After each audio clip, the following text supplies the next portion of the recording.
play the Native American style flute, and I am a member of MAC, and I love it.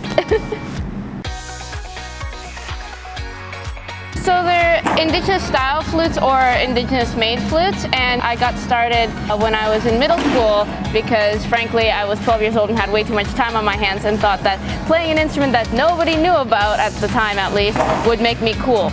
That at the time I was highly wrong, but now I think I was on the right track. Honestly, like, I owe it all to my teacher, Miss Forsyth. If you're watching, thank you. She showed us a movie with the instrument, the soundtrack. I fell in love immediately, and I was like, that's it, that's my life, that's what I need to do. And then from there, cascaded, found artists I like, followed through. So the first time I performed was really, really bad, as I think is the case with everybody. So I was 11 or 12, and we had like a school talent show. So I walked in with like my Toys R Us flute, and I was like, I'm gonna play this for you, and I did, and I did not get in, and it was just not good. But you know, honestly, everybody's got to start somewhere. So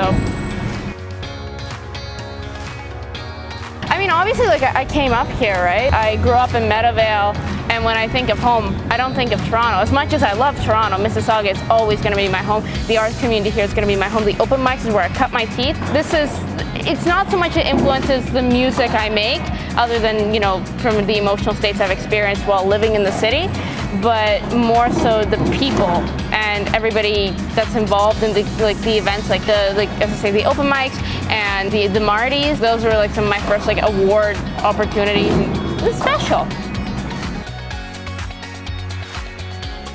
I say this all the time, and it sounds like really overly dramatic, but I definitely would not be alive if it wasn't for music. It's such a quintessential stable part of my life. Those who know me know that, you know, I've been on the streets here in the city prior to doing well musically. So the only stability that I was ever afforded was that of the fact that I could always produce music, and not produce in the studio, but just pick up an instrument and acoustically make sound, and then I felt better. So definitely that's had a huge impact on my life in a positive way, especially. I performed for TEDx Mississauga, and like, that was like the dream for me since I found out about TED Talk, and to get to stand up at Living Arts Center in front of all those people, like everybody clapping to my tune, that was heaven. So the next thing that's coming out for me is going to be a single called Pop in November, and it's coming off of my new upcoming album that's going to be also called Pop, stands for Points of Perspective, and that's coming out May 1st. Find the people who aren't a danger to you, especially for young women in music. I ran into this a lot. Like, I wasted so much time being manipulated and used by awful people in the industry who aren't really part of the industry. Don't fall for people running a scam. Find the people who are there for you.